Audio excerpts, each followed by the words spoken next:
Love gospel వీక్షకులందరికీ సర్వశుభాలు తెలియజేస్తూ ఉన్నాం. ప్రవీణ్ పగడాల ఎందుకంత ఇంపార్టెంట్? డినామినేషన్ల భేదంతో విడిపోయే క్రైస్తవులు ఒక్కసారిగా ఎందుకు ఒక్కటయ్యారు? ఆయన మరణంతో వేలాది మంది లక్షలాది మంది ఎందుకు తరలొచ్చారు? మతోన్మాదుల గుండెల్లో కత్తులై దూసుకెళ్లిన ఆయన మాటలేంటి? ఆయనతో కూర్చుని మాట్లాడలేని, డిబేట్ చేయలేని వారు ఎందుకు లేరు? మహాజ్ఞానిగా, గొప్ప వక్తగా, కులము లేని, మతము లేని సమాజాన్ని, దేవుని రాజ్యాన్ని ప్రకటించిన అంతర్జాతీయ సువార్థకుడు పాస్టర్ ప్రవీణ్ గారు. మనిషిని హిందువుగా చూడొద్దు, ముస్లింగా చూడొద్దు, క్రైస్తవుడిగా చూడొద్దు, బౌద్ధుడిగా చూడొద్దు. మనిషిని మనిషిగా చూడు. చాలా కష్టం, చాలా ఈజీగా, చాలా కష్టం. మతం తప్పుకోలేదు, బట్టలు చింపేసుకుంటుంది. ఈయన లైఫ్ స్టోరీ ఏంటి, బయోగ్రఫీ ఏంటి, ఆయన జీవిత చరిత్ర ఏంటి, ఆయన సాక్ష్యం ఏంటి, ఆయన టెస్టిమోనీ ఏంటి, హతసాక్షిగా మరణించిన జీవిత సత్యాలన్నిటితో పాటు ఆయన జీవిత చరిత్రని ఈ వీడియోలో నేను మీకు ఇస్తున్నాను. పూర్తిగా చివరి వరకు చూడండి. ఆయన అసలు పేరు పగడాల ప్రవీణ్ కుమార్. సొంతూరు కడప, ఉండేది హైదరాబాద్. భార్య జెసికా పగడాల, సొంత కూతుర్లు 2, అడాప్టెడ్ డాటర్స్ మొత్తం 14 మంది. సో ఇలా అనేక మంది కూతుర్లను ఆయన అడాప్ట్ చేసుకున్నాడు. ఇంకా అనేక మందికి ఆయన గార్డెన్గా ఉన్నాడు. చదివింది ఇంటర్నేషనల్ MBA. ఆయన సర్వసాధారణమైన వ్యక్తి కాదు. సాధారణ జీవితాలతో పోల్చి లేరు. రిచ్ మ్యాన్ అంతకన్నా కాదు, వీటన్నిటికంటే ఎక్కువగానే ఉన్నారు. టెక్నాలజీ రంగంలో ఉన్నతమైన వ్యక్తి. ఫస్ట్ రేట్ ఇన్ఫోటెక్ అనేటువంటి సాఫ్ట్వేర్ వ్యాపారానికి యజమాని. అలాంటి వ్యాపార రంగం అనేది ప్రపంచవ్యాప్తంగా కూడా వ్యాపించి ఉంది. దానికి యజమానిగా ప్రవీణ్ పగడాల గారు ఉన్నారు. 1, 2 సాఫ్ట్వేర్ కంపెనీలు ఉన్నాయి అని అందరూ అనుకుంటున్నారు. బట్ వివిధ దేశాల్లో 7 కంపెనీలు. మన ఇండియాలోనే ఆయనకు 2 సిటీల్లో 2 సాఫ్ట్వేర్ కంపెనీలు ఉన్నాయి. ఒకటి పూణే సిటీలో ఉంది, రెండోది హైదరాబాద్ సిటీలో ఉంది. 2 సాఫ్ట్వేర్ కంపెనీలు ఇండియాలో ఉన్నాయి. అలాగే అమెరికాలోని ఆర్లింగ్టన్ సిటీలో ఒక సాఫ్ట్వేర్ కంపెనీ, సింగపూర్లో ఉంది ఒక సాఫ్ట్వేర్ కంపెనీ, UK బర్మింగ్హామ్లో కూడా ఒక సాఫ్ట్వేర్ కంపెనీ ఉంది. అలాగే చిలీలో ఉన్న శాంటియాగోలో కూడా ఒక సాఫ్ట్వేర్ కంపెనీ, ఆఫ్ఘనిస్తాన్ కాబుల్ సిటీలో కూడా ఒక కంపెనీ. సో మొత్తం 7 సాఫ్ట్వేర్ కంపెనీలు. ఈ ఫస్ట్ రేట్ ఇన్ఫోటెక్ అనేది ఈ విధంగా ప్రపంచవ్యాప్తంగా 7 ప్రాంతాల్లో ఈ కంపెనీ అనేది విస్తరించింది. అలా విస్తరించిన మల్టీనేషనల్ కంపెనీకి ఓనర్ అయిన మల్టీనేషనల్ బిజినెస్ మ్యాన్ ఈ ప్రవీణ్ గారు. కోట్లాది రూపాయలతో బిజినెస్ ఉన్నా సరే ఈయన వేరే ఎవరి నుంచి ఏమీ ఆశించకుండా ఆయనే అందరికీ హెల్ప్ చేస్తూ ఉంటారు. ఆయన కొన్ని అనాథాశ్రయాలకు లింక్ అయి ఉంటాడు. రెగ్యులర్గా వాటిని పోషిస్తాడు, రెగ్యులర్గా కొన్ని పంపిస్తూ ఉంటాడు. ఎవరన్నా రోడ్డు మీద కనిపించినా, ఆశ్రయం లేనివారు, అనాథులు అందరినీ కూడా చేరదీసి పోషిస్తాడు. ఆయనకు తెలిసినటువంటి సేవలో అవసరమైనప్పుడు కానీ, లేదా సేవకులు ఇబ్బందుల్లో ఉన్నప్పుడు కానీ, లేదా సేవకులకు కానీ చాలా సహాయం చేసేవాడు. కోవిడ్ ఉన్నటువంటి టైంలో, కరోనా విజృంభిస్తున్నటువంటి సమయంలో కూడా అనేక మంది సేవకులను పోషించాడు ఈయనే. అనేక మంది సేవకులను పోషించి ఆ సంఘాలు ఒకవేళ ఇబ్బందుల్లో ఉంటే కొన్ని నెలలు రేషను, ఇతర వస్తువులన్నీ కూడా రెగ్యులర్గా అందించారు. క్రమం తప్పకుండా రెగ్యులర్గా అందించిన విధానం చూస్తే చాలా అమోఘం. కొన్ని సంఘాలకు చాలా హెల్ప్ చేశాడు. కోవిడ్ సమయంలో ట్రీట్మెంట్ కోసం వైద్యం అందించాడు. అనేక మందికి బస్సులు కూడా ఏర్పాటు చేశాడు. అది ఎప్పుడూ కూడా ఆయన రివీల్ చేసుకోలేదు. మొన్న మణిపూర్ విషయంలో కూడా చాలా ఆర్థిక సహాయము, ఆహార సహాయం కూడా చేశాడు. అలా 1 కాదు, 2 కాదు, అనేక సామాజిక కార్యక్రమాలు, సేవా సహాయాలు చేశాడు. ఎవరిని అడిగేవాడు కాదు. ఎక్కడికి రమ్మన్నా, ఎంత దూరం రమ్మన్నా కూడా వచ్చేవాడు. ఏమీ ఆశించలేదు, ఎవరి దగ్గర తీసుకోలేదు. అలాంటి వ్యక్తిత్వం ఆయనది. అలాంటి నిస్వార్థ సమాజ సేవ చేసేటువంటి వ్యక్తే ఈ ప్రవీణ్ పగడాల గారు. సమాజ సేవ అంటే ఏదో హెల్ప్ చేయడం ఒక్కటే కాదు. సమాజంలో ఉన్న అసమానతలు, అంటరానితనం, స్త్రీ వివక్ష, ఇంకా చాలా రకాలుగా ఇప్పటికీ చలామణి అవుతున్న మూఢనమ్మకాలు కూడా, ఇలాంటి సామాజిక పరిస్థితులు మారాలి, దేవుణ్ణి తెలుసుకోవాలి అనే సంకల్పం కలిగిన వాడిన Bible, Quran, sociology, history, Ramayanam, Mahabharatam, వేదాలు, ఉపనిషత్తులు, బౌద్ధ త్రిపీఠకాలు, జైనిజం, ఇలా సకల శాస్త్రాలను కూడా తెలుసుకొని వాటి లోపాలను, సామాజిక వెనుకబాటుతనానికి ఉన్న కారణాలను చెప్పేవారు. మహామేధావి, సుసునిత ప్రజ్ఞశాలి, జ్ఞానవంతుడు, ఏ విషయాన్నైనా సరే మూలాలతో సహా చెప్పగలిగిన వివేకవంతుడు. అంతటి మేధావితనం గొప్పది, అది ఇంకెవరికీ కూడా లేనిది. అంతటి మేధావితనాన్ని కలిగిన వాడు. అందుకే అతని ముందు ఏ డిబేట్లో కూర్చున్నా తన ప్రజ్ఞకి ఎవరు కూడా సాటి రారు. ఎవరు కూడా అలా శాస్త్రపదంగా ఎవరు చెప్పలేరు. ఆయన్ని డీకోడ్ కూడా చేయలేరు. మిగతా వాళ్ళు ఉన్నవి లేనివి కలిపిన ఆవేశంగా మాట్లాడినా ఈ ప్రవీణ్ పగడాల గారు మాత్రం వివేకంగా మాట్లాడేవాడు. అలాగే లాజికల్గా మాట్లాడేవాడు. అంతేకాదు అన్నీ కూడా శాస్త్రీయ పరంగానే, ఏ టాపిక్కి సంబంధించిన వాటి మూలాలతో శాస్త్రీయ పరంగా మాత్రమే మాట్లాడి ఓడించేవాడు. నేను ఇక మాట్లాడను, నా బుక్స్ మాట్లాడతాయి అన్నారు ఒక సందర్భంలో. answeringislam.org అనేటువంటి ఒక బ్లాగ్ ద్వారా ఇస్లాం యొక్క సందేహాలకు ఖురాన్, బైబిల్ ప్రకారము కూడా ఆ టాపిక్స్ అనేవి వ్రాశారు. అది ఇంతవరకు ఎవరో తెలియదు, కానీ ఆ తర్వాత ప్రవీణ్ పగడాల గారి యొక్క బ్లాగే అని తర్వాత తెలిసింది. అలాగే ఆయన ఆల్రెడీ రిలీజ్ చేసిన కొన్ని పుస్తకాలు అందుబాటులో ఉన్నాయి. యెహోవా అల్లాహ్ ఒక్కడేనా అనే పుస్తకం రాశారు. దేవుని రాజ్యం మిషనరీ ఉద్యమం అని ఇంకొక బుక్ రాశారు. అంతేకాదు త్రిత్వం శిరసా నవామి అనే ఒక బుక్ రాశారు. ఈ పుస్తకాలన్నీ ప్రవీణ్ పగడాల గారి యొక్క రచనలు. ఇవి కాకుండా చాలా ప్రాముఖ్యమైనది ఇండాలజీ, అలాగే వేదాంతపరమైన కొన్ని చారిత్రక బుక్స్ అనేవి కూడా రావాలి. బట్ ఆయన రీసెంట్గా మరణించారు. ఆయన చాలా ప్రత్యేకంగా బోధించేవాడు. ఆయన ప్రత్యేకత ఏంటంటే అందరూ వేరు, ఆయన వేరు.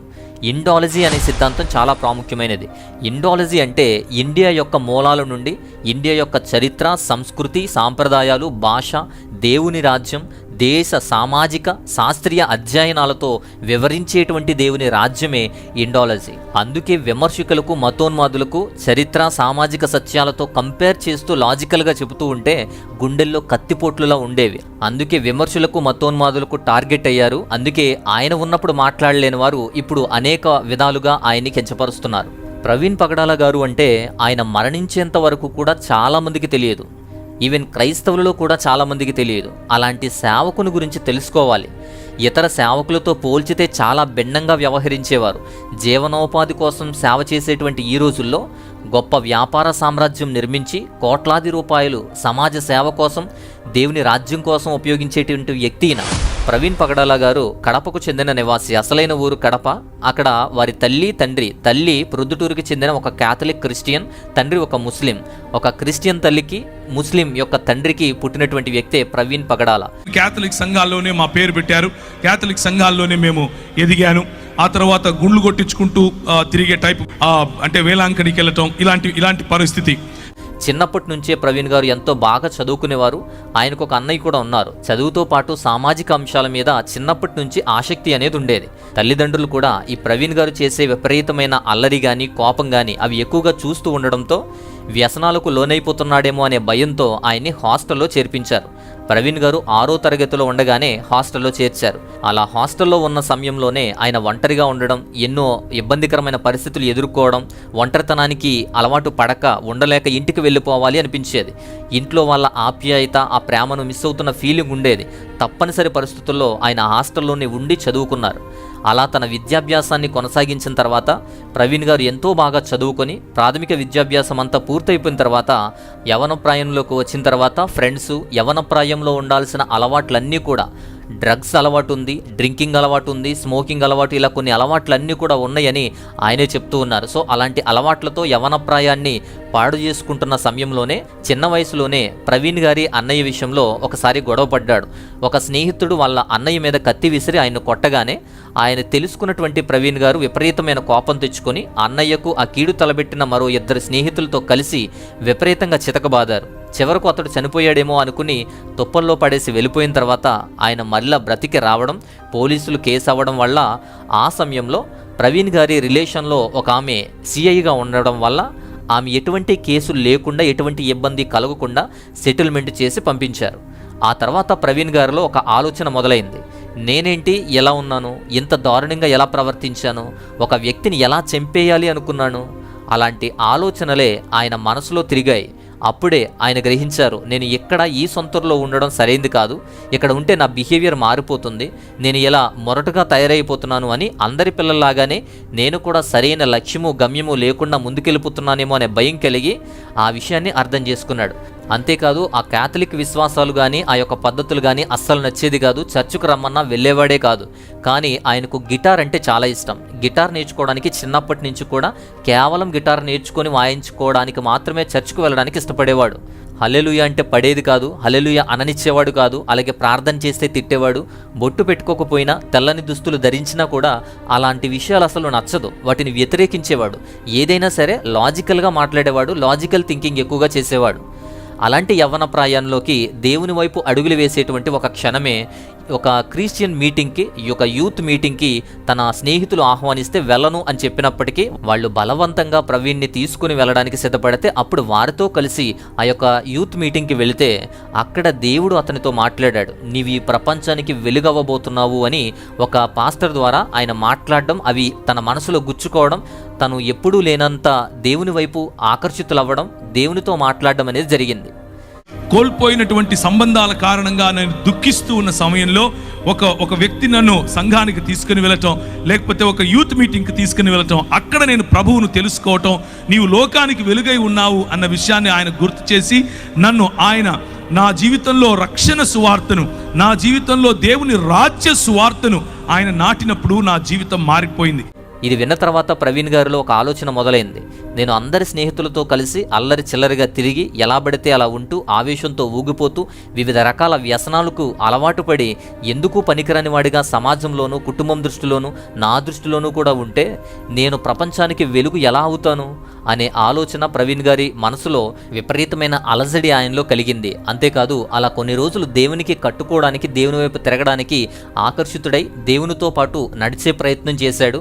దేవుని గురించి మెల్లమెల్లగా తెలుసుకుంటున్నాడు. ఒకరోజు నిద్రపోతున్నప్పుడు ఆయనకి దేవుని దర్శనం కనిపించింది. దేవుని దర్శనంలో మాట్లాడి, నువ్వు మధ్యప్రదేశ్లోని ఇండోర్ ప్రాంతానికి వెళ్ళి అక్కడ దేవుని మహిమల్ని, దేవుని సువార్తని ప్రకటించాలని తెలియచేసినప్పుడు ఆయన ఆ ఇండోర్ ఎక్కడుందో కూడా ఆయనకి తెలియదు. పరిశుద్ధాత్ముని యొక్క కృమరింపు నా జీవితంలో నేను గమనించాను. పరిశుద్ధాత్ముడు నన్ను తాకినప్పుడు, పరిశుద్ధాత్ముడు నా పైన బలంగా వీచినప్పుడు నేను తట్టుకోలేకపోయాను. నా హృదయం పులకించిపోయింది, నా శరీరం పులకించిపోయింది. నేను కళ్ళు మూసుకుని ఉన్నాను. నేను ఒక గొప్ప దర్శనం చూస్తున్నాను. ఇదిగో తెల్లని బట్టలు వేసుకున్నటువంటి చాలా మంది నెత్తిన టోపీ పెట్టుకొని పరిగెట్టుకుంటూ వస్తున్నారు. ప్రభువైన యేసుక్రీస్తు తన చేతులు బారుగా చాల్చి నిలబడుకుని ఉంటే ఆమోసు గ్రంథం ద్వారా ప్రభువు నాతో మాట్లాడాడు. ఆమోసు గ్రంథం ద్వారా ప్రభువు నాతో మాట్లాడి ఆయన నాకు వినిపించే విధంగా పరిశుద్ధాత్ముని యొక్క నడిపింపు. ఆయన అన్నాడు, నీవు ఇందోర్ అనే పట్టణానికి వెళ్ళాలి, నువ్వు చండీగఢ్ అనే పట్టణానికి వెళ్ళాలి, నువ్వు ఉదయ్పూర్ అనేటటువంటి పట్టణానికి వెళ్ళాలి. అప్పటి వరకు సడన్గా ఆ దర్శనంలో వచ్చిన ఇండోర్ అనే ప్రాంతానికి సంబంధించి దేవుడిచ్చిన ఆదేశాల మేరకు ఆయన నెక్స్ట్ డే గూగుల్లో ఇండోర్ అనేటువంటి ప్రాంతాన్ని వెతికారు. ఆ ప్రాంతం మధ్యప్రదేశ్ రాష్ట్రంలో ఉందని తెలుసుకుని ఇండోర్ ప్రాంతానికి బయలుదేరాడు. కేవలం ఒక బ్యాగ్, 2 జతల బట్టలు మాత్రమే పట్టుకొని వెళ్ళిపోయాడు. వెళ్ళిపోయిన తర్వాత అక్కడ తెలిసిన వారు ఎవరూ లేరు. ఏం చెయ్యాలో తెలియదు. హిందీ భాష అసలు రాదు. దాంతో అలా ఏం చెయ్యాలి అనే ఆలోచనలోనే 2-3 రోజుల పాటు రైల్వే స్టేషన్లోనే ఉండిపోయాడు. రైల్వే స్టేషన్లోనే రాత్రులు పడుకునేవాడు. ఉన్న డబ్బులతో ఏదో ఒకటి కొని తిని రాత్రులు కూడా అక్కడే పడుకునేవాడు. అలా ఉన్న సమయంలోనే హిందీ నేర్చుకోవాలి అనేటువంటి ఆశ బాగా కలిగింది. హిందీ నేర్చుకోవడం గురించి ఎక్కువగా శ్రమపడ్డారు. అనర్గళంగా, నిరాటంకంగా, అద్భుతంగా క్రిస్టియానిటీ గురించి హిందీలోనే ప్రసంగించేంత నైపుణ్యాన్ని ఆయన సంపాదించుకోగలిగాడు ఒకే ఒక్క నెలలో.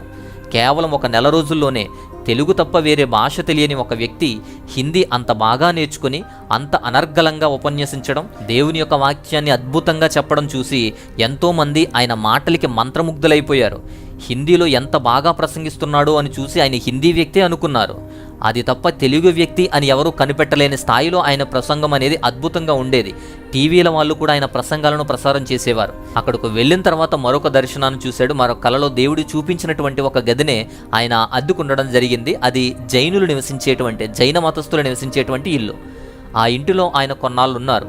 అలా దేవుని యొక్క సువార్తను ప్రకటించి చాలా మంచి పేరు తెచ్చుకున్నటువంటి వ్యక్తిగా ఉన్నాడు. పరిశుద్ధాత్ముడు నాకు చెప్పినట్లుగా ఏ డైరెక్షన్లో, ఏ దిశగా నేను వెళ్ళాలో ఆ దిశగా వెళుతున్నాను. ఒక చోట ప్రభు దిగమన్నాడు. దిగి చూస్తే ఎదురుగా అదే ఇల్లు కనిపిస్తోంది. దేవునికి స్తోత్రం కలుగును గాక. ఆ ఇంటికి వెళ్ళి తలుపు తట్టు అన్నాడు. నేను ఆ ఇంటికి వెళ్ళి తలుపు తట్టాను. పైకి వెళ్ళంగానే అదే మంచం, అదే గళ్ళగళ్ళగా ఉండే బెడ్షీటు, అదే చైరు, అదే టేబుల్, అదే చెంబు నీళ్లు నింపబడినాయి. కిందికి వచ్చాను. అమ్మ నాకు సరిపోతుంది, నేను తీసుకుంటానన్నా. డబ్బులు ఇవ్వండి. నా దగ్గర డబ్బులు లేవన్నా. ఒక 10-15 రోజుల్లో ఇచ్చేస్తానమ్మా అన్నా. డబ్బులు ఉన్నాయా జేబులో తినడానికి అంది. లేవమ్మా అన్నాను. ఎదురుగా ఒక మెస్ ఉంది, దాంట్లోకి వెళ్ళి భోజనం చేయి, నా పేరు చెప్పు అంది. 11 సంవత్సరాలు అదే ఊరిలో ఉన్నాను. 11 సంవత్సరాలు భీలు, బిలాల, కోయ, గోండు ఇలాంటి వాళ్ళు, బారేలా, తెలియని భాషలు, నాకు తెలియని భాషలు, నేను ఎప్పుడూ వినని భాషలు, నాకు హిందీయే రాదనుకుంటే అక్కడ ఎన్నో ట్రైబల్ భాషలు, అన్ని భాషల్లో దేవుని వాక్యం పరిచయం చేశారు. ట్రైబల్ మధ్య ప్రభు వాడుకున్నాడు. అన్నిటికంటే ముఖ్యంగా నాకు చూపించిన దర్శనం, ముస్లింల మధ్య నీతో వాడుకుంటాను అని చెప్పాడు. ముస్లింల మధ్య వాడుకున్నాడు. అక్కడ నువ్వు వెళ్ళి సాక్షి జీవితం అనంటే ఏంటి అనంటే, అక్కడ నువ్వు వెళ్ళి క్రైస్తవుడిని అని చెప్పుకుంటే చాలు తన్నుతాను. క్రైస్తవుడిని అని చెప్పుకుంటే చాలు చెప్పుతో కొడతాను. అలాంటి పరిస్థితులు నేను వెళుతూ ఉంటే నాకు అన్ని బెడ్స్ ఆఫ్ రోజెస్ అందరూ వచ్చి కాళ్ళ మీద పడిపోయి పైసలు ఇచ్చేసి ఏమో చేశారు అనుకున్నారా? కాదు. అడుగడుగు నా ఛాలెంజెస్, అడుగడుగు నా బలహీనతలు, అడుగడుగు నా తెలియనటువంటి నేను ఎలా చేయాలి ఇప్పుడు అన్నటువంటి పరిస్థితి. కానీ ప్రభువు నమ్మకస్తుడు, ప్రభువు మనల్ని విడిచిపెట్టాడు, పిలిచిన పరిశుద్ధాత్ముడు మనల్ని విడిచిపెట్టాడు. ఇదంతా చూసి మధ్యప్రదేశ్లో ఉన్నటువంటి ఒక పాస్టర్ కుటుంబం ఆయన్ను చేరదీసింది. ఆ పాస్టర్ల జంట ఆ యువకుడిలో ఉన్న ప్రతిభను గమనించి, ఆయనలో ఉన్న అనర్గళమైనటువంటి వాగ్దాటిని గమనించి, ఈ యువకుడు ఎలాగైనా దేవుని గురించి, ఆయన గొప్పతనం గురించి ప్రపంచానికి చాటి చెప్పే అద్భుతమైన వక్త అవుతాడు అని చెప్పి గ్రహించారు. దేవుని సేవలోనే తన జీవితాన్ని గడుపుతున్న ఆ జంట ఈ ప్రవీణ్ గారినే తన అల్లుడిగా చేసుకోవాలని భావించారు. వారి కుమార్తెనే జెసికా. ఈ జెసికా ఇష్టపడింది ప్రవీణ్ గారు ఈ సేవకులతో కలిసి మాట్లాడడం, వారి కుటుంబస్తులు మాట్లాడుకోవడం, 2 సంవత్సరాల సమయాన్ని ఉంచి వారి చదువు అయిపోయిన తర్వాత వారు వివాహం చేసుకోవడం జరిగింది. ఆయనతో కలిసి పనిచేస్తూ ఉంటే వాళ్ళ అమ్మాయి నన్ను పెళ్లి చేసుకో అని నన్ను అడిగింది. నేను మా పాస్టర్ గారికి చెప్పాను. 2 రోజులు టైం తీసుకుని ప్రార్థన చేసి మా అమ్మతో మాట్లాడి, మా అమ్మ ఆయన ఒక మాట అనుకుని, సరే నో ప్రాబ్లం, ఆ అమ్మాయిది చదువు అయిపోయి ఆ తర్వాత చేసుకుందులే అన్నారు. చదువు అయిపోయిన తర్వాత చక్కగా అందరి ముందు మా పెళ్లిలో ఒక 6,000 మంది వస్తే ఆ 6,000 మంది ముందు పెళ్లి చేసుకుని ఆ తరువాత భార్యాభర్తలుగా చలామణి అయ్యాం. ముందు ప్రొక్లమేషన్, ఆ తర్వాత కాన్సమేషన్. 2006లో ఆయనకు వివాహం జరిగింది. దాదాపు 6,000 మంది సభ్యుల మధ్య ఆయన వివాహం ఘనంగా చేసుకున్నాడు. ఇద్దరు ఒకరికొకరు బాగా నచ్చడంతో వారి ఇష్టాన్ని గ్రహించి, గుర్తించి, గౌరవించి ఆ సేవకులు అలాగే తల్లిదండ్రులందరూ వారి వివాహాన్ని జరిపించారు. 2006వ సంవత్సరంలో ఆయనకు జెసికాతో వివాహమైంది. వివాహం తర్వాత ఆయనకు ఒక కుమార్తె జన్మించింది. ఆ కుమార్తెకి విపరీతమైన ఆరోగ్య సమస్యల కారణంగా ఆమె బ్రతుకుతుందా లేదా అనే పరిస్థితి కూడా వచ్చేసింది. దీంతో ప్రవీణ్ గారు విపరీతమైన వేదనకు గురైపోయాడు. దేవుని సేవలో ఎంతగా తలుస్తున్నా ఇన్ని కష్టాలేంటి, నా కుమార్తెకి ఈ ఆరోగ్య సమస్యలేంటి అని దేవునితో ప్రార్థనలో మాట్లాడుతూ గొడవపడిన సందర్భాలు కూడా ఉన్నాయి. అలాగే ఆయనకు ఉద్యోగం రావడానికి, సాఫ్ట్వేర్ రంగంలో స్థిరపడడానికి ముందు కూడా ఒక మ్యానుఫ్యాక్చరింగ్ యూనిట్లో కూడా ఆయన పనిచేసిన తర్వాత చదువుకొని ఇంటర్నేషనల్ MBA కంప్లీట్ చేసి ఆ తర్వాత సాఫ్ట్వేర్ మీద దృష్టి పెట్టి సాఫ్ట్వేర్ రంగానికి ఒక మంచి కంపెనీని స్టార్ట్ చేసి ఇప్పుడు 7 పట్టణాల్లో ఆ యొక్క వ్యాపార రంగం అనేది అభివృద్ధి చెందుతూ ఉంది. మార్కెటింగ్ జాబ్ కూడా చేసేవాడు అంతకుముందు. తనకు వచ్చిన దానిలో కొంతమేరకు సమాజ సేవకు ఉపయోగించేవారు. ప్రవీణ్ గారి జీవితం వివాహానికి ముందు ఒకలాగా, వివాహానికి తర్వాత ఒకలాగా చూడొచ్చు. ఎందుకంటే ప్రవీణ్ గారు తన భార్యను విపరీతంగా ప్రేమిస్తాడు. తను చేసినటువంటి సేవా కార్యక్రమాల్లో కానీ, తన వ్యాపార సామ్రాజ్య విస్తరణలో కానీ, తన పరిచర్యలో కానీ, దేవుని యొక్క సువార్తలోనూ దేవుని సేవలోనూ ఎన్నో ప్రాంతాలకు పర్యటించి ఎన్నో దేశాలు తిరిగి దేవుని యొక్క సేవను, దేవుని యొక్క క్రియలను ఆయన అనేక మందికి బోధించాడు. అన్నిటిలోనూ కూడా ఆ యొక్క భార్య జెసికా సహాయ సహకారాలు ఎంతో ఉంటాయని ఎప్పుడూ చెప్తారు. పైకి కనిపించేది ఆయనే అయినప్పటికీ బ్యాక్గ్రౌండ్లో చేయాల్సిన వర్క్ అంతా తన భార్య చేస్తుందని అనేక సందర్భాల్లో ఆయన చెప్పిన విషయాన్ని మనం గుర్తు చేసుకోవచ్చు. ప్రతి మగాడి విజయం వెనకాల ఒక స్త్రీ ఉంటుందన్న మాటను నిజం చేస్తూనే ప్రవీణ్ గారు తన విజయంలో కూడా తన భార్య భాగమై ఉండేదని, తనే బలమని అనేక సందర్భంలో తన భార్యే తన వెన్నుదన్నుగా నిలిచిందని చెప్పుకునేవారు గర్వంగా. అయితే ఈ ప్రవీణ్ గారి గురించి ఎందుకు అంతమంది ఎక్కువ మాట్లాడుతున్నారు అంటే ఆయన చేసినటువంటి సేవా విధానం, ఆయన చేసినటువంటి స్వార్థ పరిచర్య. అంతేకాదు ఆయన జ్ఞానాన్ని పంచిపెట్టాలనుకునేవాడు. ఆయనకున్న జ్ఞానాన్ని ఇతరులకు కూడా పంచిపెట్టి నేర్పించాలనుకునేవాడు. వ్యాపార సామ్రాజ్య విస్తరణలో భాగంగా ఈ సాఫ్ట్వేర్ కంపెనీలతో కూడా ఎంతోమందికి ఉపాధి అవకాశాలు కల్పించాడు. ఉపాధి కల్పించడమే కాకుండా మరో 2-3 సాఫ్ట్వేర్ కంపెనీలు స్థాపించి 100 మందికి ఉపాధి కల్పించారు. అలా 7 సాఫ్ట్వేర్ కంపెనీలు అయ్యాయి. అంతేకాదు కంపెనీల ద్వారా వచ్చినటువంటి లాభాలు కేవలం తన స్వార్థానికి మాత్రమే వాడుకోకుండా దేవుని సేవకే కాకుండా అంతకన్నా ఎక్కువ సమాజ సేవ కోసం ఉపయోగించేవాడు. అందరినీ ఆదరించేవాడు, వారి గురించి ఖర్చు పెట్టేవాడు. అంతేకాదు తన కంపెనీల్లో ఉన్నటువంటి స్టాఫ్ విషయంలో కూడా వారు ముస్లింలు అయితే రంజాన్కి, బక్రీద్కి వారికి గిఫ్ట్లు ఇచ్చి బహుమతులు ఇచ్చేవాడు. వారు హిందువులైతే హిందూ పండగలకి వారికి స్వీట్లు పంచేవాడు, వారికి బహుమతులు ఇచ్చేవాడు, గిఫ్ట్లు ఇచ్చేవాడు. అలా మత సామరస్యంతో అందరినీ చేర్చుకొని అందరికీ సహాయం చేసేటువంటి వ్యక్తిత్వం అయింది. పేదల కోసం, బడుగు బలహీన వర్గాల కోసం, వితంతువుల కోసం, అనాథుల కోసం, ఆర్థికంగా వెనకబడిన వారి కోసం, రోగగ్రస్తుల కోసం ఇలా ఎన్నో సేవా కార్యక్రమాలు చేశారు. మారుమూల ప్రాంతాలకు కూడా వెళ్ళి అక్కడ వైద్య సదుపాయాలు, విద్యా సదుపాయాలు అందించేందుకు చాలా కృషి చేశారు. అనాథుల కోసం అనాథాశ్రమాలు, వృద్ధుల కోసం వృద్ధాశ్రమాలు కట్టించి వారి సేవలో కూడా ఎక్కువగా గడిపేవాడు. అంతేకాదు ఆయన FBలో ఒక పోస్ట్ చూడండి, మత సామ్రాజ్యానికి నిజమైనటువంటి భావ వ్యక్తీకరణ కనబడుతుంది. డినామినేషన్ల రూపంలో మనుషులను విడగొట్టేది క్రైస్తవ మతం, ఫిర్కాల రూపంలో మనుషులను విడగొట్టేది ఇస్లాం మతం, శాఖల్లో అంటే వివిధ దేవుళ్ళు, వివిధ రూపాలు, వివిధ కులాలు, వివిధ శాఖలతో మనుషులను విడగొట్టేది సనాతన మతం, మనుషులను మనుషులుగా ఒకే మానవ సమాజంగా ఏక శరీరంగాను విశ్వైసిక కుటుంబంగాను చూసేదే క్రీస్తు మార్గం అని, నిజమైన మానవత్వం అదే అని తెలిపారు. ఇలాంటి వ్యక్తులు భూమి మీద ఎక్కువ కాలం బ్రతుకుతారా అనే సామెత మనం వింటాం కదా, అలానే ఈయన 45వ సంవత్సరంలోనే మరణించడం జరిగింది. ప్రవీణ్ కుమార్ పగడాల వయసు 45 సంవత్సరాల టైంలో ఒకరోజు 2025 మార్చి 25న రాజమండ్రి ప్రాంతంలో సడన్గా సస్పీషియస్గా అనుమానాస్పదంగా మృతి చెందారు. మార్చి 24 రాత్రి ఆయన మరణం ఎలా సంభవించిందో, ఎలా జరిగిందో అనే అనేక అనుమానాల మధ్య ఇంకా చిక్కు ప్రశ్నలాగానే ఉంది. అది ఎప్పటికీ బయటకు రాదు, రానివ్వరు. సో మిస్టీరియస్ డెత్గానే ఉంటుంది. ఆయన అకాల మరణం క్రైస్తవ సమాజానికి తీరని లోటు. మహాజ్ఞానిని కోల్పోయారు, వీరుణ్ణి కోల్పోయినట్టయింది. ఎప్పుడూ కలవని క్రైస్తవులు, పాస్టర్లు అంతా కలిసి వేలాదిగా లక్షలాదిగా తరలొచ్చారు. రాజమండ్రి హాస్పిటల్ వద్ద కానీ, సికింద్రాబాద్ వద్ద కానీ అనేకులు తరలొచ్చారు. సేవకులంతా కూడా స్పందించారు. ప్రతి ప్రాంతంలోనూ ఆయన కోసం ర్యాలీలు చేస్తున్నారు, ప్రతి ప్రాంతంలోనూ ఆయన గురించి మాట్లాడుతున్నారు, ర్యాలీలు చేసి ఆయన గురించి నిరసన వ్యక్తం చేశారు. పోలీసుల బందోబస్తుల మధ్య, ఎవరికీ లేని సెక్యూరిటీతో వేలాది మంది విశ్వాసుల మధ్య ఆయన్ను తరలించడం, భూస్థాపన కార్యక్రమం చేయడం నిజంగా ఎవరు ఊహించని దేవుని ప్రణాళిక. ఆయన కొరకు ఆదరణ సభలు నిర్వహించడం, ఆయన కొరకు పోరాటాలు చేయడం, అనేక మంది చర్చల్లో ఆయన గురించి జ్ఞాపకం తెచ్చుకోవడం, ఆయన గురించి ప్రార్థనలు చేయడం తెలుగు రాష్ట్రాల్లో కని విని ఎరుగని సందర్భాలవి. తన సేవా ప్రయాణం ముగించుకుని ఆయన గమ్యం చేరుకున్నాడు, దేవుని చెంతకు చేరుకున్నాడు. ఆయన ప్రయాణం చక్కగానే దేవునితోనే వివేకంగానే జరిగింది. అలాంటి గొప్ప వ్యక్తిత్వము, అలాంటి సామాజిక పరమైన మార్పు తీసుకురావాలి అనేటువంటి ఒక పట్టుదల, మంచి విజ్ఞానము, మంచి శాస్త్ర విజ్ఞానపరమైన జ్ఞానము, వివేకము అన్నీ కూడా ఉన్నటువంటి మంచి వ్యక్తి ప్రవీణ్ కుమార్ పగడాల. ఆయన గురించి క్రైస్తవ ప్రపంచానికే సరిగా తెలియదు, ఇక అన్యులకు మతోన్మాదులకు తెలియదు. ఆయన ఉన్నప్పుడు కనీసం ఆ జ్ఞానానికి ఎదురు నిలబడలేక, మాట్లాడలేక, మరణించిన తర్వాత సంతోషించి అవహేళన చేస్తున్నారు. ఫేక్ వీడియోలతో వ్యక్తిని మార్చలేక వ్యక్తిత్వాన్ని మార్చే ప్రయత్నాలు చేస్తున్నారు. ఆయన ద్వారా వచ్చిన విప్లవాత్మక మార్పు క్రైస్తవుల్లో మాత్రం రగులుతూనే ఉంది.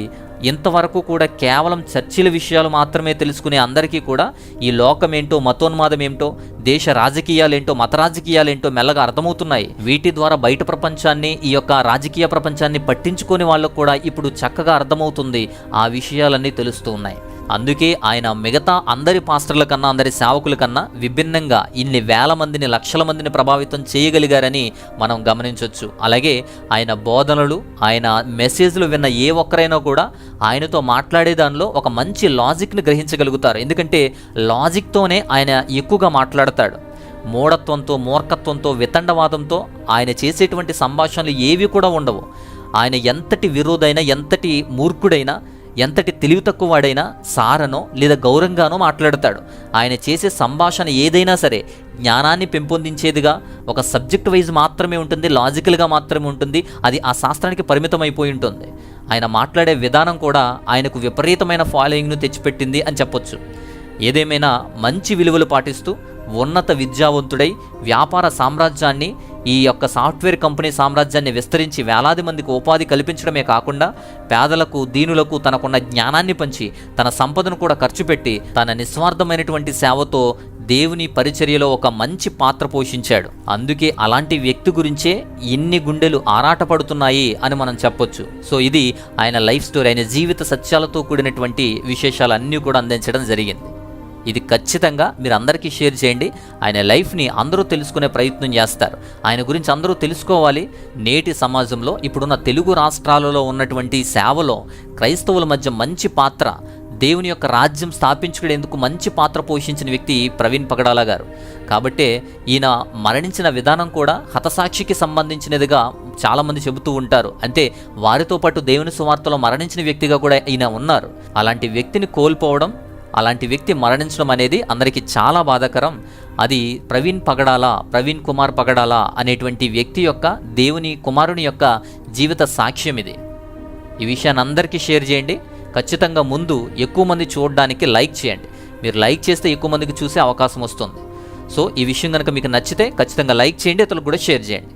మరొక అద్భుతమైనటువంటి మంచి అంశంతో మరలా నేను వస్తాను. అంతవరకు దేవుని యొక్క మహా ఉన్నతమైన కృపా కాపుదల మీ అందరికీ తోడయుండి మిమ్మల్ని బలపరచునుగాక. ఆమెన్.